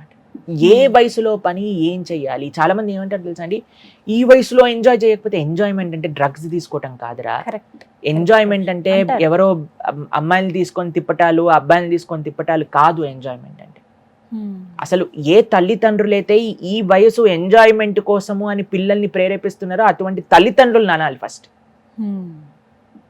వాళ్ళు సొంతంగా విషాన్ని వాళ్ళ పిల్లలకి పట్టిస్తున్నారు, దానికంటే ఇంకొకటి ఏం చేయట్లేదండి. పిల్లల వయసు మన వైదిక పరంపరలో 25 సంవత్సరాల వరకు ఋషి ఆశ్రమంలో బ్రహ్మచారులుగా ఉండేవారు, చదువుకునేవారు. చదువుకొని అప్పుడు వాళ్ళు వివాహం చేసుకుంటే ఆ గృహస్థ జీవితం అంత బాగుండేది. సుఖ సంతోష డైవర్స్లు వచ్చటం కానీ, ఇక అక్రమ సంబంధాలు పెట్టుకోవటాలు కానీ, ఇలా ఒకరినొకరు చంపేసుకోవటాలు, డొమెస్టిక్ వైలెన్స్ ఇలాంటివన్నీ ఉండేవి కాదండి. ఇదే ఇప్పుడు పెద్ద హైప్ అన్నమాట. ఇది ఎంజాయ్ చేయాల్సిన వయసులో ఎంజాయ్ చేయాలి, నాశనం అయిపోతాం ఆ వయసులో ఎంజాయ్ చేస్తాం అంటే అదొక కామన్ విషయం లాగా చూస్తున్నారు. అండ్ తల్లిదండ్రులు, టీచర్స్ దీన్ని నార్మలైజ్ చేయటం అనేది అన్నిటికంటే దురదృష్టవ స్థితి. కాబట్టి it's not an age of enjoyment, it's an age of tapasya. అది ఒక డెడికేషన్తో ఉండటం, ఒక సిన్సియారిటీతో, ఒక పర్పస్ కోసం డెడికేట్ అయ్యే వయసు 25 years అయ్యేంత వరకు. దాని తర్వాత ఎప్పుడైతే యూ బికమ్ మెచ్యూర్, పిల్లలకి ఏం తెలుసండి అసలు. ఇప్పుడు 5th class పిల్లలకి, 6th class పిల్లలకి ప్రేమలు అవి ఇవి అని తిరుగుతున్నారు తెలుసునా మీకు. అసలు నాకు ఒకళ్ళు ఫోన్ చేశారండి, ఫోన్ చేసి ప్రభుజీ నేను సూసైడ్ చేసుకుంటా. ఎందుకు చేసుకుంటా అంటే, నా గర్ల్ ఫ్రెండ్ నాతో బ్రేకప్ చెప్పేసింది. ఎందుకు బ్రేకప్ చెప్పింది అంటే, నేను దాన్ని తిట్టాను, తిడితే నాకు బ్రేకప్ చెప్పేయాలా అంటే, నేను ఫస్ట్ నువ్వెవడివి తిట్టడానికి, అసలు నీకు ఏం సంబంధం ఉందండి. వాళ్ళ తండ్రికి అర్హత ఉంది, తల్లికి అర్హత ఉంది, తమ్ముడికి అన్నయ్యకి అర్హత ఉంది, కానీ నువ్వెవడా అసలు తిట్టడానికి. ఫస్ట్ నీతోటి కాదు, అసలు నిన్ను చదువుకోవడానికి పంపించిన మీ తల్లిదండ్రులు ఏమని చెప్పి పంపిస్తున్నారండి పిల్లల్ని. అయ్యా నీకు ఇంజనీరింగ్ లో మేము చిన్నప్పటి నుంచి కష్టపడి తిండి తినక ఏదో ఒకటి చేస్తూ మా సుఖ సంతోషాలన్నింటినీ సాక్రిఫైస్ చేసి మిమ్మల్ని పెంచి మీకు డబ్బులు కట్టి పంపిస్తుంటే, ప్రేమలని, డ్రగ్స్ అని, తాగుళ్ళని తిరగటాలా మనం? మా కళ్ళ ముందండి. మేము ఇంజనీరింగ్ చదివేటప్పుడే అన్నిటికంటే బాధ ఎప్పుడైనా నోటీస్ బోర్డులో పెట్టేవాళ్ళు అనమాట. వీళ్ళు యాక్సిడెంట్లో చనిపోయారు, ఇక్కడికి వెళ్తూ అక్కడికి వెళ్తూ. అక్కడ చెన్నై దగ్గర పాండిచేరి అని ఉండేదన్నమాట. అక్కడ అందరూ వెళ్తూ ఉండేవారు అనమాట, తాగడానికి, తినడానికి, వీకెండ్స్లో ఎంజాయ్ చేయడానికి. వచ్చేటప్పుడు ఆ తాగుడు మైకంలోనో, హై స్పీడ్లోనో. ఇప్పుడు ఇంకొకటి రేసింగ్ అని, చాలా ఘోరంగా ఏంటంటే ఇదంతా ప్యాషన్ అన్నమాట, ప్యాషన్. ఇవన్నీ ఎందుకు వస్తున్నాయంటే, మన పిల్లలకి ఒక సరైన దారి మనం చూపించలేకపోతున్నాం. హై స్పీడ్ రేసింగ్లు ఏవేవో చిన్న పిల్లలకే మనం చిన్న పిల్లలకి ఫోన్లు ఇచ్చేటాలు, బైకులు కొనిచ్చేసేటాలు, కార్లు కొనిచ్చేసేటాలు. తల్లిదండ్రులు ఒక నిఘా, ఒక విజన్ పెట్టకపోతే, ప్లస్ ఇది ఎంజాయ్ చేయాల్సిన వయసు కాదు. ఎక్కడ రాస్తుంది అసలు ఇది ఎంజాయ్ చేయాల్సిన వయసు అని? ఎక్కడైనా ప్రమాణం ఉందా మనకి? ఇది వరకు ప్రభుజీ అంటే 20 ఏళ్ళు, కనీసం 25 సంవత్సరాలు వచ్చినాక కానీ అప్పుడు కానీ ఒక బైక్ కొనుక్కోవడమో, లేకపోతే వాళ్ళు ఉద్యోగం చేస్తేనో అక్కడ వరకు ఉండేది. ఇప్పుడు 10th అయిపోతే చాలు వాళ్ళకి బైక్. మీకు విషయం తెలుసా, మేము ఇంజనీరింగ్ ఫస్ట్ ఇయర్ మధ్యలో మాకు స్మార్ట్ ఫోన్ కొనిచ్చారు మా నాన్నగారు. అప్పటి వరకు మాకు తెలియదు. మిగతా వాళ్ళందరూ వాట్సాప్, ఫేస్బుక్ ఇవన్నీ యూజ్. అప్పుడు మాకు అంటే వీ ఫెల్ట్ డిస్కనెక్టెడ్ అనమాట కొద్దిగా. అంటే అప్పుడు ఎవ్రీథింగ్ వాట్సాప్ గ్రూప్ స్టార్ట్ చేయటము. అంటే ఇట్ వాజ్ ఇన్ 2013 అనుకుంటా నాకు తెలిసి. సో అప్పుడు అప్పటి వరకు నాకు ఇంటర్ అయిపోయేంత వరకు ఫోన్ కూడా లేదండి. దాని తర్వాత ఫోన్ ఇచ్చారు, ఒక చిన్న బటన్ మొబైల్ ఉండేది. తర్వాత సెమిస్టర్ మధ్యలో అప్పుడు మా క్లాస్ గ్రూప్ తయారు చేసి టీచర్లు నోట్స్లు పంపించడం అవన్నీ ప్రారంభం అయ్యాక మేము స్మార్ట్ ఫోన్ కొనుక్కున్నాం. అంటే ఏదో గొప్ప విషయం అని కాదు, కానీ చెప్తున్నా అంటే అవసరం అవ్వని సమయంలో ఇవ్వాల్సిన విషయం కాదు. ఎప్పుడైతే వాళ్ళకి పెళ్లి చేసి బాధ్యత తెలుస్తుందో అప్పటి వరకు ఎంజాయ్ చేయాల్సిన వయసు కాదు. అసలు మనుష్య జన్మ ఎంజాయ్ చేయడానికి కాదు, ఇది ఫస్ట్ విషయం గుర్తుపెట్టుకోవాలి. మనుష్య జన్మ తరించడానికి. కాబట్టి మనకి కరెక్ట్ ఇన్స్పిరేషన్స్, మన జీవితంలో ఎవరు ఇన్స్పిరేషన్గా ఉంటామో వాళ్ళు చేసేది మనం చేస్తాం. కాబట్టి ఇప్పుడు జనాలకి ఎవరో సినిమా హీరోలని వాళ్ళని వీళ్ళని ఎవరినో ఇన్స్పిరేషన్ గా తీసుకొని వాడేం చేస్తే మనం కూడా అదే చేస్తాం. ఇప్పుడు చూడండి, మాకు ఏ విషయం తెలుసు అంటే, మేము ఏదైనా యూట్యూబ్ వీడియో ఆన్ చేసాం అనుకోండి, రమ్మీ సర్కిల్ అని ఒకటి వస్తుంది అనమాట. దాన్ని ప్రమోట్ చేసే వాళ్ళు తెలుసా అండి, గుట్కాలు ప్రమోట్ చేసేవాళ్ళు, సిగరెట్లని ప్రమోట్ చేసేవాళ్ళు, ఇలాంటి ప్లస్ వాళ్ళు ఏమంటే ఫాస్ట్ గా చెప్పేస్తారు, this game can be addictable and it may cause loss of money, please be careful చెప్పేస్తాడు అనమాట. వాళ్ళకి కూడా అర్థం కాదు. అసలు ఎంత సటిల్ గా మేము యాడ్స్ ని పరిశీలన చేస్తుంటా, ఎంత సటిల్ గా చేస్తారంటే అసలు ఆశ్చర్యం అనమాట. ఇవన్నీ చేసేదండి పెద్ద పెద్ద సినిమా స్టార్లు, టీవీ స్టార్లు, డబ్బులకు అమ్ముడిపోయి దేశ ప్రజలందరినీ కూడా ఒక తప్పుడు దోవ పట్టిస్తున్నారు. మాకు ఒక వీడియో పంపించారు, ఒక బాలీవుడ్ హీరోయిన్, ఆవిడకి ఏదో ఇస్తారనమాట తాగమని. ఆవిడ అంటుంది, ఓ ఇందులో షుగర్ ఉంది, నేను తాగను అని చెప్తుంది అనమాట. దాని తర్వాత టీవీ యాడ్స్ కి మాత్రం కోకోకోలా, పెప్సీ వీటన్నిటికీ షుగర్ ఈజ్ వెరీ బ్యాడ్ అని చెప్తుంది ఆవిడ వరకు వచ్చేసరికి. కానీ పెప్సీ, కోకోకోలా వీటన్నిటిని ప్రమోట్ చేస్తారు. కాబట్టి వీలాంటి వాళ్ళని ఐడియల్ గా తీసుకుంటే మనం ఎక్కడికి వెళ్ళాము, ఇంకా జీవితంలో పతనం అయిపోతాం. కానీ అది కాదండి, we should have right goals. ఒక రైట్ ఆదర్శమైన వ్యక్తి మనకు కావాలి జీవితంలో. ఆ ఆదర్శాన్ని చూసుకుంటూ మనకి ఇంకా ఇంకా శక్తి వస్తుంది ఒక మంచి మార్గంలో వెళ్ళడానికి. కాబట్టి నేను ఈ ప్రస్తుత యువత, మన భారతదేశానికి అన్నిటికంటే గొప్ప సంపద ఏంటంటే ప్రస్తుత యువత. ఇంత యువత ఏ రాష్ట్రంలో, ఏ కంట్రీలో లేదట. అటువంటి యువతకి మేము చేతులు జోడించి చేసే ఒకటే ఒక ప్రార్థన, వినయంతో చేసే ప్రార్థన ఏంటి అంటే, జాగ్రత్తగా please have right inspirations in life, please have right association. తల్లిదండ్రులకి ఇంకా కాళ్ళు మొక్కైనా మేము ప్రణామం చేయడానికి రెడీగా ఉన్నాం. పిల్లలకి ఇలాంటి చెడు ఉపదేశాలు చెయ్యకండి. కాబట్టి వాళ్ళందరినీ దేశానికి ప్రయోజకులుగా మార్చండి, మన ధర్మానికి సేవ చేసుకునే వాళ్ళ మార్చండి. అదే అందరి యొక్క ప్రయత్నం అలా ఉండాలి. నిజం ప్రభుజీ, ప్రతి మాట కూడా అక్షర సత్యం, చాలా వాల్యుబుల్. ఇప్పుడు ఉన్నటువంటి జీవితమే వాల్యుబుల్. అందులో యంగర్ జనరేషన్ అనేది చాలా చాలా ఇంపార్టెంట్. మన దేశంలోనే చాలా మంది ఉన్నారు, మనం గొప్పగా చెప్పుకుంటాం కానీ చాలా మంది అవగాహన లేక జీవితాలను నాశనం చేసుకుంటున్నారు. చెడు సాంగత్యం అంటారు కదా, మెయిన్ ప్రాబ్లం అక్కడే వస్తుంది. అవన్నీ పక్కన పెట్టి మంచి మాటలు చెప్పే వాళ్ళ దగ్గర ఉండడమో, అవి వినడమో చేస్తే ఖచ్చితంగా వాళ్ళ లైఫ్ బాగుంటుంది. చాలా చక్కగా వివరించారు మీ మాటలు. చాలా మందికి ఇన్స్పిరేషన్, మోటివేషన్, రకరకాలుగా ఏం చెప్పాలన్నా కూడా, అంటే ప్రతి మాటని మా కోసమే చెప్పారేమో మీరు అని అంతగా వాళ్ళ మనసుకు తీసుకుని వాళ్ళ జీవితాన్ని మార్చుకున్న వాళ్ళు చాలామంది ఉన్నారు. చాలామంది పేరెంట్స్ వాళ్ళ పిల్లలకి మీ వీడియోస్ చూపిస్తున్నారు. సో ఒకసారి వినండి అని చెప్పి గ్రూప్స్లో, ఫ్యామిలీ గ్రూప్స్లో ఎక్కువగా మీ వీడియోస్ షేర్ అవుతున్నాయి. ఫ్రెండ్స్ గ్రూప్లో, కొన్ని ఆఫీసెస్ గ్రూప్స్లో, అంటే మోటివేషన్ ఇవ్వటానికి అని చెప్పి చాలా సంతోషం అనిపించింది నాకు తెలిసే చాలామంది నాకు మళ్ళీ పంపిస్తారు, ఇగో మా గ్రూప్లో ఎలా వచ్చింది. నా 10th క్లాస్ గ్రూప్లో కూడా ఒక వీడియో వైరల్ అయింది బాగా. ఇలా చాలా రకాల వీడియోస్. అందులో భాగంగా నాకు అనిపించింది, మీరు ఎంతమందికి ఇన్స్పిరేషన్ కదా, మరి మీకు ఇన్స్పిరేషన్ ఎవరు ఈ స్టేజ్ దగ్గర రావడానికి? మీరు ఎవరిని చూసి అంత బాగా ఇన్స్పైర్ అవుతారు తెలుసుకోవాలని ఉంది. మాకు జీవితంలో చాలా ఇన్స్పిరేషన్స్ ఉన్నాయి. పౌరాణికమైన ఇన్స్పిరేషన్స్ ఉన్నాయి, ఇప్పుడు ప్రజెంట్ జనరేషన్స్ ఇన్స్పిరేషన్స్ ఉన్నాయి, మన ఆచార్యుల ఇన్స్పిరేషన్స్ ఉన్నాయి. కానీ మా అందరికీ ముఖ్యంగా నా జీవితానికి అన్నిటికంటే గొప్ప ఇన్స్పిరేషన్ మన శ్రీల ప్రభుపాదుల వారు. ఆ వయసులో ఆయన చేసిన త్యాగం, ఆయన చేసిన భగవత్ కృషి, భగవద్భక్తిని ప్రతి ఒక్కరికి అందించాలి, ఆయన చేసిన ఒక పట్టుదలతో చేసిన ఒక ఉద్యమం, అది నిజంగా మనందరికీ ఇన్స్పిరేషన్. వారి గురించి ఎన్నోసార్లు మనం చెప్పుకున్నాం, వారి గురించి వీడియో కూడా మనం చేసుకున్నాం. శ్రీల ప్రభుపాదుల వారు తర్వాత మా గురువు గారు, ఆయన మా ఎటర్నల్ ఇన్స్పిరేషన్. వాటితో మాకు రీసెంట్గా మా ఇన్స్పిరేషన్స్ గురించి మేమే మెడిటేషన్ చేస్తూ ఉన్నాం అనమాట. అయితే మాకు ఇద్దరు చాలా క్లోజ్ టు ద హార్ట్ మా జీవితంలో, మా భక్తి మార్గంలో మమ్మల్ని ముందుకు తీసుకెళ్ళడానికి. ఒకళ్ళు శ్రీల జయపతాక స్వామి మహారాజ్. ఆయన ఆ స్వామివారు 2008లో ఆయనకి బ్రెయిన్ స్ట్రోక్ వచ్చిందనమాట. 2008 నుంచి ఆయన వీల్ చైర్ పైనే ఉన్నారు ఇప్పటికి వరకు కూడా. ఎన్ని హెల్త్ కాంప్లికేషన్స్ అంటే, ఆయనకి లివర్ ట్రాన్స్ప్లాంటేషన్స్ జరిగింది, కిడ్నీ ట్రాన్స్ప్లాంటేషన్స్ జరిగాయి, ఒక హాఫ్ బాడీ కూడా పని చేయని స్థితిలో కూడా ఇప్పటికండి మీరు నమ్మరు, మొన్ననే వారి దర్శనం చేసుకున్నాం మేము ముంబైకి వచ్చారు. ఇప్పటికీ ఆయన స్ట్రోక్ రాకపోయి ఉంటే ఎంత ఇంతూజియాజంతో సేవ చేసేవారో దానికి 100 రెట్లు ఎక్కువ ఇంతూజియాజంతో సేవ చేస్తారు. ఎక్కడికి వెళ్ళాలన్న ప్రతిరోజు నియమంగా క్లాస్ ఇవ్వటం. ఆయన వీడియోస్ మీరు చూడొచ్చు ఇంటర్నెట్లో, మీరు ఆయన గురించి చదవచ్చు, ఆయన పుస్తకం కూడా ఉంది. అయితే ఆయన యొక్క ఇన్స్పిరేషన్ ఎలా అంటే, ఇప్పుడు కూడా వాళ్ళ గురువుల గారికి నేను ఎలా సేవ చేయాలి, శీల ప్రభుపాదుల వారికి ఎలా నేను సేవ చేయాలి, శీల ప్రభుపాదుల వారికి కొన్ని ఇన్స్ట్రక్షన్స్ ఇచ్చారండి. International society for Krishna consciousness ISKCON head quarters Mayapur మొత్తం డెవలప్ చేసింది జయపతాక స్వామి వారు అనమాట. అయితే ఆయన లివర్ ట్రాన్స్ప్లాంటేషన్, కిడ్నీ ట్రాన్స్ప్లాంటేషన్ అనే సమయంలో చాలా రోజులు ఆయన అనస్థీషియా వల్ల వాటి వల్ల ఐసీయూలోనే ఉండిపోయేవారు అనమాట. అయితే ప్రతి ఒక్క రోజు ఎన్ని రోజులు నేను నా సాధన చేసుకోలేదో గుర్తుపెట్టుకొని బయటికి ఆపరేషన్ థియేటర్ నుంచి బయటికి వచ్చిన మరుక్షణం ఆయన స్టార్ట్ చేసింది ఏంటి, ఎన్ని రోజులు సాధన నాది మిగిలిపోయింది, అవన్నీ ఫిలప్ చేయాలి ఇప్పుడు నేను.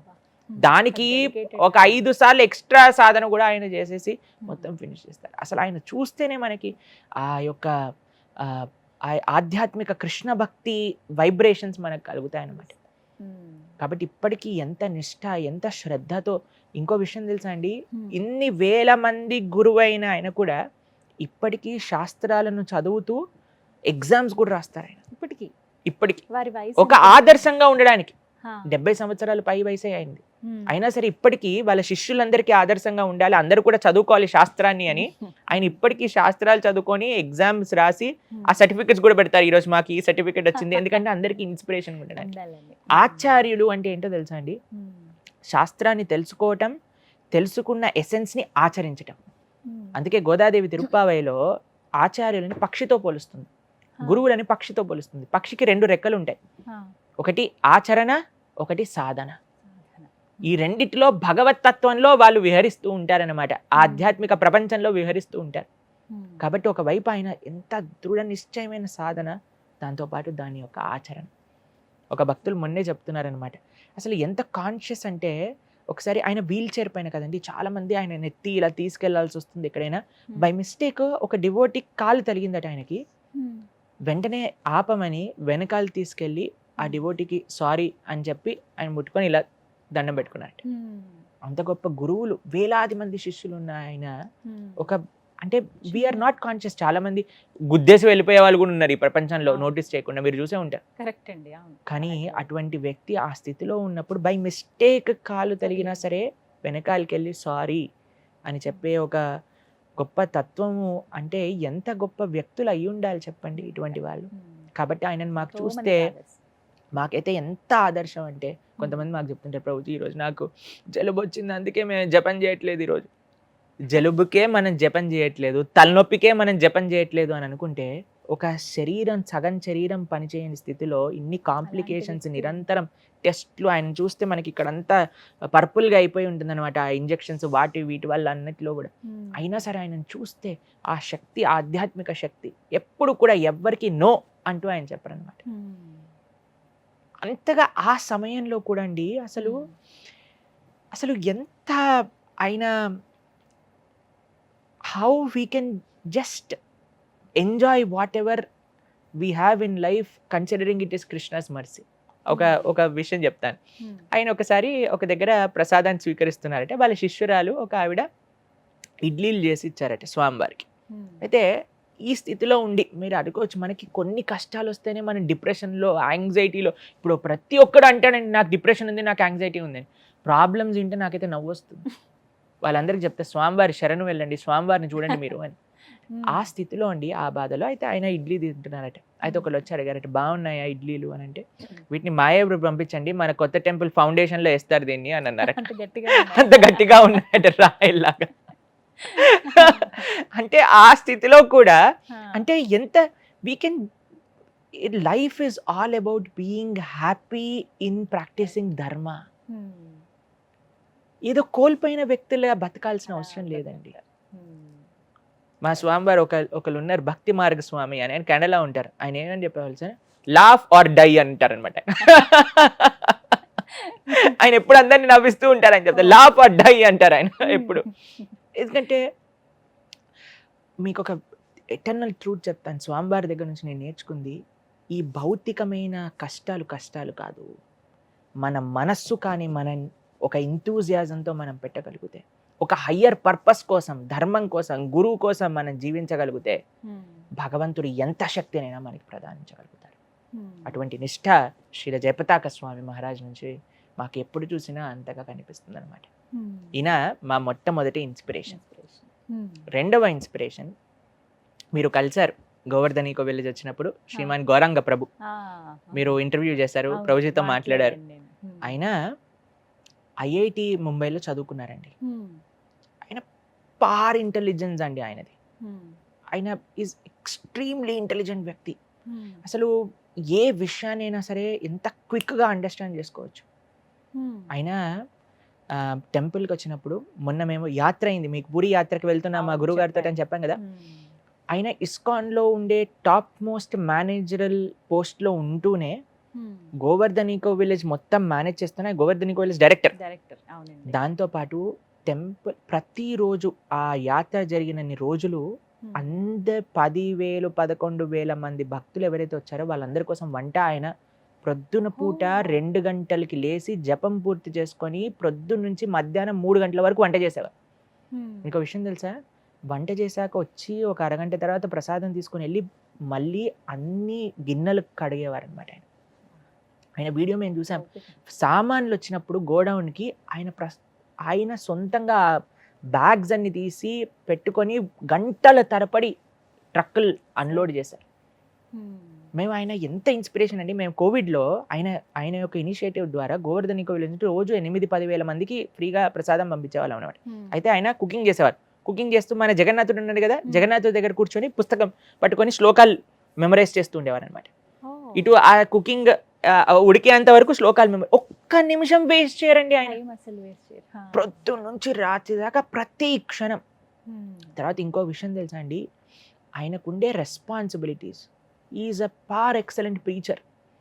మనం సోషల్ మీడియాలో కూడా గౌరంగ ప్రభు అంటే అందరికీ తెలుస్తుంది. మనకు మన తెలుగు న్యూస్ పేపర్లోనే ఎందులోనే నాకు వాట్సాప్లో పంపించారనమాట. సుందర్ పిచ్చై, గౌరంగ ప్రభు వాళ్ళిద్దరు ఒకటే సమయంలో ఐఐటీలో చదువుకున్నారు. అయితే ఇక్కడ ఒకళ్ళేమో భౌతిక సామ్రాజ్యాన్ని వెళ్తున్నారు, ఇంకొకళ్ళు ఆధ్యాత్మిక సామ్రాజ్యాన్ని వెళ్తున్నారు అని పంపించారనమాట. అయితే ఇంత రెస్పాన్సిబిలిటీస్లో కూడా ప్రతి ఒక్కళ్ళని పలకరిస్తారండి ఆయన. ప్రతి ఒక్కళ్ళతో మాట్లాడతారు. నేను చెప్పాను మన గీతాంజలి గారు వచ్చారండి సుమన్ టీవీలో అంటే రెడీ అయిపోయారు మనతో మాట్లాడడానికి, చూసారు కదా. కాబట్టి ఆయన ఇంకొక విషయం, ఆయన దగ్గర గొప్ప విషయం నేను నేర్చుకుంటాను ఏంటి అంటే, ఎన్ని పనులున్నా సరే ఆయన సాధన చేసేటప్పుడు మాత్రం టెన్షన్ ఉండదండి. మాకు అనిపిస్తుంది అప్పుడప్పుడు ఏదైనా సిన్సియర్ సేవ్ ఉంటే ఏదో దాని గురించి ఆలోచించడం ఏదో ఉంటుంది. ఆయన పీస్ఫుల్గా యమున ఆరతి వాటన్నిటిలో వచ్చి హ్యాపీ కూర్చొని భజన చేస్తూ ఉంటారు ఆయన హాయిగా. ఆయన చెప్పారు ఒకసారి ఒక సూత్రాన్ని, ఏంటి అని అంటే, సేవ చేసేటప్పుడు సేవ చేయి, సాధన చేసేటప్పుడు సాధన చేయి. ఈ రెండింటిని కలపకూడదు. మనం కూడా అన్ని కలిపేస్తామండి. ఒక దాంట్లో కలపటం వల్లనే మన బ్రెయిన్ ప్రెషర్లో, ఇంత ప్రెషర్ ఉన్న వ్యక్తి కూడా అంత ఆనందంగా ఉండడానికి ఏంటి అంటే, ఏ టైంలో ఏది చేయాలి. మనం తినేటప్పుడు సినిమాలు చూస్తాం, సినిమా చూసేటప్పుడు వేరే దాని గురించి ఆలోచిస్తాం, చదువుకునేటప్పుడు సినిమాల గురించి ఆలోచిస్తాం, ఆఫీస్లో ఉన్నప్పుడు ఇంటి గురించి ఆలోచిస్తాం, ఇంట్లో ఉన్నప్పుడు ఆఫీస్ గురించి ఆలోచిస్తాం. వి మిక్స్ థింగ్స్. బట్ ఆయన కోసం ఆయన సమయం తీసుకుంటారు. ఎంత స్ట్రిక్ట్, ఎంత తపస్వి తెలుసా అండి. రోజు వదిలి రోజు స్వీకరిస్తారు ఆయన ప్రసాదం. అంత శక్తి అయినా సరే మనకి ఆయన కనిపించదు అనమాట. అంత స్ట్రాంగ్గా ఉంటారు. కాబట్టి ఎంతోమంది భక్తులు ఉన్నారండి మా జీవితంలో. మాకుండే ఇన్స్పిరేషన్స్ వల్లనే మేము లాగలుగుతున్నాం మా బండిని ముందుకు. నిజంగా చెప్పాలంటే ఆ ఇన్స్పిరేషన్ మమ్మల్ని పట్టి లాగుతున్నాయి ఈ ధర్మ మార్గంలోకి. కాబట్టి ఇందాక మనం మాట్లాడుకున్నట్టుగా కరెక్ట్ ఇన్స్పిరేషన్స్ కావాలి మనకి లైఫ్లో. ఎలా మనకి ఇన్స్పిరేషన్ ఉంటే అలా మనం తయారవుతాం. ఒక లార్వా, కకూన్ అంటారు, అందులో లార్వా ఉండి అవి మెడిటేట్ చేస్తుంది అనమాట. ఒకరోజు నాకు వింగ్స్ ఉన్నాయి, నేను ఆకాశంలో ఎగిరిపోతాను అన్నట్టుగా. అప్పుడు ఆ మెడిటేషనే ఆ లార్వాని, ఆ కకూన్ బ్రేక్ చేసి ఒక పక్షిలా చక్కగా, ఒక సీతాకోక చిలుకగా ఎగరడానికి ఒక ఇన్స్పిరేషన్ ఇస్తుంది. కాబట్టి ఆ మంచి ఇన్స్పిరేషన్ మేము ఈ యువత కాదు, ప్రతి ఒక్కళ్ళకి కూడా ఎవరు మనకి ఇన్స్పిరేషన్గా ఉండాలి. మన స్క్రీన్ సేవర్ పైన పెట్టుకుంటారు కొంతమంది. కొన్ని చూస్తే అయితే మాకైతే ఇదే ఇస్తుంది అనమాట, వీడిని ఎందుకు పెట్టుకున్నా. కాబట్టి మన ఇన్స్పిరేషన్స్ ఉంటే మీ జీవితం మీ ఇన్స్పిరేషన్స్ వెనకాల వెళ్తుంది, మీ ఇన్స్పిరేషన్ ఎవరి వెనకాల వెళ్తున్నారో మనం జాగ్రత్త. ఆయన గౌరంగ ప్రభు ఎన్నో పుస్తకాలు కూడా రాశారు, art of focus, art of resilience, అవి తెలుగులో కూడా అనువాదం అవుతున్నాయి. కాబట్టి అమెజాన్లో కూడా వాటివి ఉన్నాయి, art of resilience, art of habits, art of focus, ఇవన్నీ. వాటిని కూడా మనం చాలా మంచి, ఆయన అన్నిట్లో ఆల్రౌండర్ అండి. కుకింగ్, కీర్తన్, ప్రవచనం, ఆ తర్వాత మేనేజ్మెంట్, ఎవ్రీథింగ్ పార్ ఎక్సలెంట్ పర్సనాలిటీ అన్నమాట. కాబట్టి ఇలాంటి వాళ్ళ మధ్యలో ఉన్నాం కాబట్టి మాకు మా శక్తి లభిస్తుంది అని అనుకుంటాం మేము చాలాసార్లు. అలాంటి గొప్ప వ్యక్తులు ఇన్స్పిరేషన్ తీసుకున్నాం మీరు, అందుకే మిమ్మల్ని ఇంకా చాలా మంది ఇన్స్పైరింగ్ గా భావిస్తూ ఉన్నారు, ఇన్స్పిరేషన్ లా తీసుకుంటారు. కరెంట్ని ముట్టుకుంటే కరెంట్ పాస్ అవుతున్నట్టుగా వాళ్ళని ముట్టుకున్నాను కాబట్టి మా దగ్గర నుంచి కరెంట్ పాస్ అవుతుంది అనమాట. కృష్ణ కానీ చాలా బాగా చెప్పారండి. అంటే ఎలాంటి వ్యక్తుల్ని మనం ఇన్స్పిరేషన్లో తీసుకోవాలి, వాళ్ళ నుంచి మనం ఏం నేర్చుకోవాలి, ఎలా మార్చుకోవాలి, మలుచుకోవాలి మన జీవితాన్ని, చాలా చక్కగా వివరించారు ప్రభుజీ. చాలా సంతోషం. హరే కృష్ణ. హరే కృష్ణ అండి. సుమన్ టీవీలో మీ పర్సనల్ అండ్ బిజినెస్ ప్రమోషన్స్ కోసం కింది నెంబర్కి కాంటాక్ట్ చేయండి.